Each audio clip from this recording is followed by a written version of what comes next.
minutos. O depoimento do ex-governador do Rio de Janeiro, Wilson Witzel, na CPI da Covid, na condição de convidado, foi recheado de acusações contra o presidente Jair Bolsonaro. Vamos repercutir essa CPI e, novamente, outros convidados da CPI, hoje, inclusive, e mais notícias. Vamos repercutir tudo isso com o José Carlos Portela Júnior, advogado criminalista, ele que é membro do coletivo Advogadas e Advogados pela Democracia. Olá, Portela, prazer em recebê-lo aqui. Olá, Marilu, quanto tempo? Obrigado. Muita saudade de você, mas estou sempre acompanhando você com o Glauco, viu? Aqui o Glauco está de férias e vamos nós agora. Prazer imenso. Ah, que legal. Então vamos lá.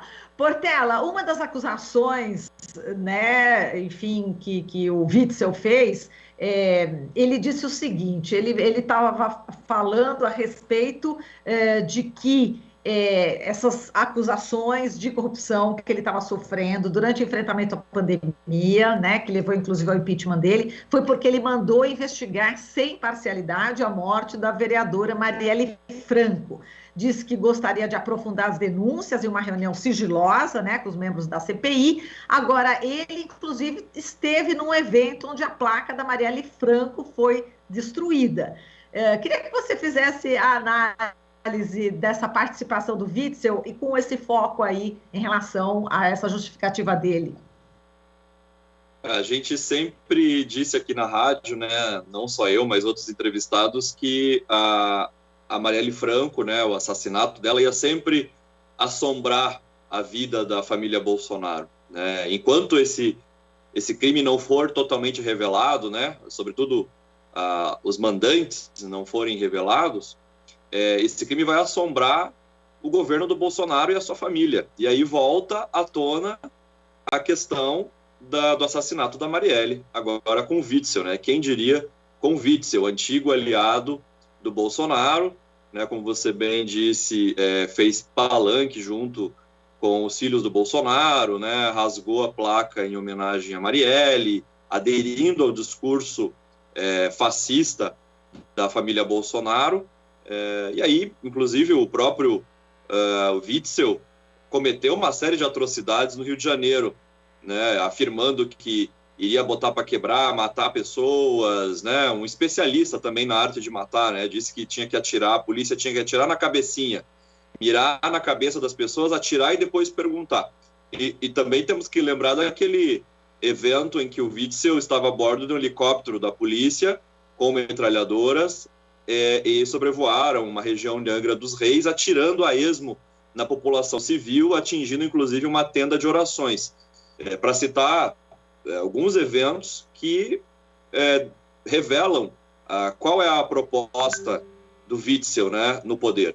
Agora, ele, traído pelos seus antigos apoiadores, resolve colocar a faca no pescoço da família Bolsonaro. E o depoimento dele ontem na CPI foi extremamente importante para dar um novo passo na questão das revelações aí da investigação em torno do crime da Marielle, que é uma investigação bastante tumultuada, com interferência política da própria família Bolsonaro, né? Lembrando do porteiro da Vivendas da Barra, né? Do condomínio onde mora o Bolsonaro, o presidente, o porteiro que foi ameaçado pelo Moro enquanto era ministro da Justiça do governo do Bolsonaro. E, inclusive, ontem o Witzel usou de uma frase irônica, dizendo assim: eu não sou porteiro para ser intimidado, fazendo referência, né, isso ele falando ao Flávio Bolsonaro, que estava lá ontem no Senado para fazer intimidação ao Witzel. E ele responde com essa provocação, dizendo: eu não sou porteiro. Isso é uma clara referência ao que aconteceu durante as investigações do crime da Marielle, né, do assassinato da Marielle. Exato. Bom, ele disse que foi derrubado pela máfia da saúde, né? Como você falou, vai ficar aí assombrando a vida do Bolsonaro e a família, né? Em relação aos milicianos. E ele disse que essa máfia da saúde atua em articulação com as milícias, né? E sugeriu a quebra do sigilo de várias OS, né? Organizações sociais que estão atuando no Rio de Janeiro. Disse: eu tenho certeza, vou ler até a frase, eu tenho certeza de que tem miliciano envolvido por trás disso, eu corro risco de vida. Então, a expectativa agora, né, Portela, em relação a essas novas revelações que podem envolver o presidente e a família do presidente, né? Vamos ver o que vai acontecer agora com esse depoimento, possível novo depoimento do Witzel às portas fechadas, para garantir que não haja violação ao segredo de justiça por conta das investigações contra o próprio Witzel na justiça, né? Então veja que é um emaranhado de coisas para a gente entender aqui por que esse cuidado em tomar o depoimento do Witzel por conta de processos contra o próprio Witzel que estão em segredo de justiça, e não pode haver revelações que possam comprometer o que está em curso na justiça, né? Além do que, o Witzel, ele está respaldado por um habeas corpus concedido pelo STF, inclusive, curiosamente, foi concedido pelo ministro Nunes Marques, que é um vassalo do Bolsonaro, concedeu o habeas corpus para que ele pudesse ir até a CPI e não respondesse perguntas, ou até mesmo poderia não ir à CPI, caso as perguntas fossem atinentes à sua participação em crimes em que ele está sendo investigado. E o Witzel usou muito bem dessa ferramenta ontem, né? Ele soube jogar muito bem, porque quando ele vê que a coisa vai enveredar para um ataque a ele, isso por parte dos bolsonaristas ali presentes na CPI, ele se protege por conta dessa liminar e joga a responsabilidade nos ombros do relator, né, do Renan Calheiros e do presidente, do Omar Aziz, no sentido de dizer, olha, podemos fazer diferente, né? Eu recomendo que meu depoimento seja feito dessa maneira, dessa outra maneira, porque ele está com a faca e o queijo na mão, né? E ele tem muita coisa para revelar. Pode ser que ele não revele, pode ser que ele preserve outros interesses, mas me pareceu ontem que ele tinha muita coisa aqui na garganta e que ele quer desembuchar e colocar uma bomba, jogar uma bomba no colo do presidente Bolsonaro, né? Exato. Não, essa parte aí que você acabou de falar, né, quando exatamente o senador Jorginho, depois o senador Girão começaram a apertar mesmo em relação à corrupção, falando da mulher dele, da Helena, que recebeu uma propina, segundo ele, aí depois o próprio Witzel rebateu, não é propina, ela é advogada, ela recebeu, são honorários. O senador Girão também falando dos respiradores, da compra dos respiradores. Ele pegou a bola é minha, acabou o jogo, né? Foi mais ou menos isso que ele fez. Agora, em relação a essa narrativa que ele estava falando também, Portela, durante o depoimento, ele insinuou que o Bolsonaro, que é o responsável, né, segundo ele, pela morte, por todas as mortes por Covid-19, e que o presidente sabotou, né? Sabotou ele, não só ele, outros governadores perseguindo, porque eles estavam tomando medidas restritivas e iam exatamente contra o que o Bolsonaro queria. E que a narrativa criada foi a de que os governadores vão destruir os empregos, porque o isolamento social traria consequências graves na economia e que o governo federal demorou para pagar o auxílio emergencial. E que essa narrativa é que venceu, é que ficou, e por isso que ele foi também empichado. Como é que você viu também essa narrativa? Faz sentido também, Portela?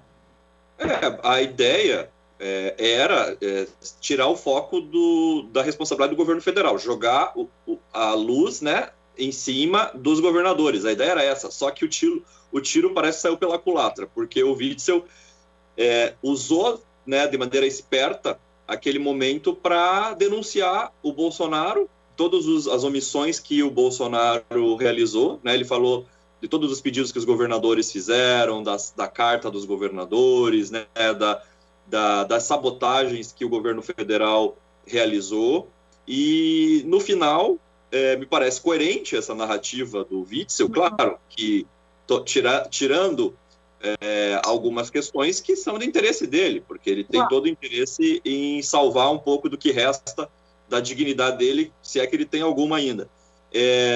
E dizendo o seguinte, olha, a questão aqui é um conflito entre o Bolsonaro e os governos do Estado, e eu fui o boi de piranha. A gente não sabe se é verdade mesmo, nós vamos saber depois, se ele apresentar as provas, se foi por conta das investigações do caso Marielle que ele foi o boi de piranha, né?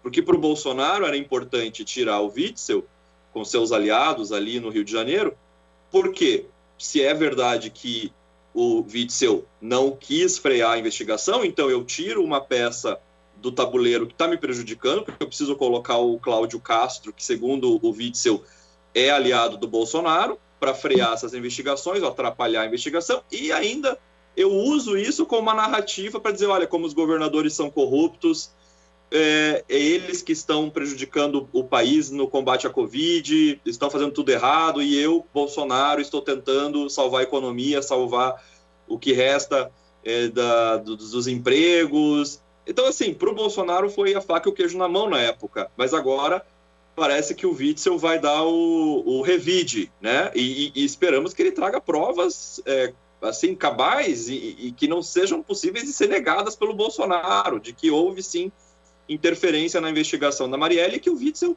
pode ter, por alguma discordância entre eles, a gente não sabe o motivo, pode ter usado também da investigação da Marielle para afetar os interesses da família Bolsonaro, porque aí não tem gente ingênua, né? Não tem gente idônea que está preocupada com a República, né? Nem o Witzel, nem o Flávio Bolsonaro, nem o Jair Bolsonaro, são todos bandidos de alta periculosidade, especialistas na arte de matar, envolvidos com milícia, com corrupção da grossa, né? Com crime organizado que penetra em todas as áreas ali no Rio de Janeiro.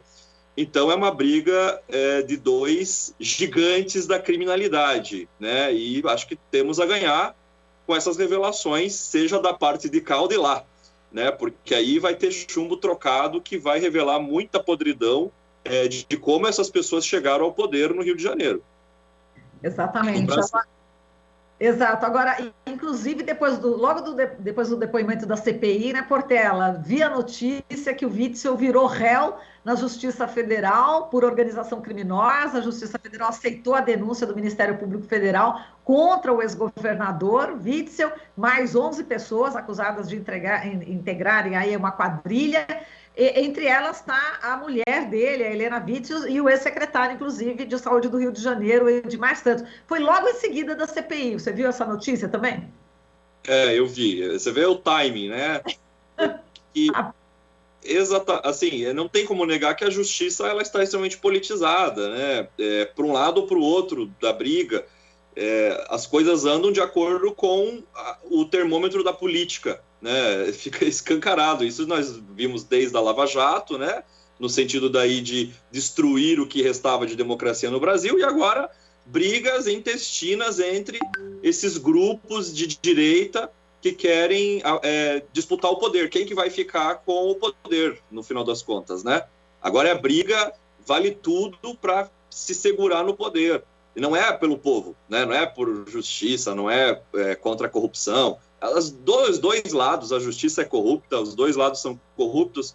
É para quem vai ficar no poder e controlar os cofres públicos, controlar a nação, os destinos do Brasil, né? Infelizmente não são destinos favoráveis para nós do povo, né? É verdade. Portela, agora vamos falar da CPI hoje. A ministra do Supremo Tribunal Federal, Rosa Weber, manteve ontem a decisão da CPI da Covid de pedir a quebra de sigilos telefônicos e telemáticos, né, do empresário Carlos Wizard.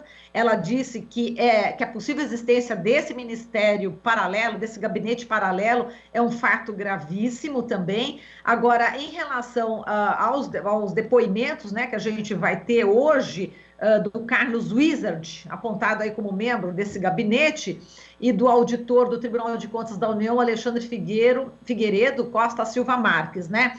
Bom, a gente tem, inclusive, o ministro Luiz Roberto Barroso, do STF, concedeu ao Wizard o direito de ficar em silêncio, e o ministro Gilmar Mendes concedeu o mesmo direito ao auditor do TCU, que inventou lá um relatório falando do superdimensionamento de mortes da Covid.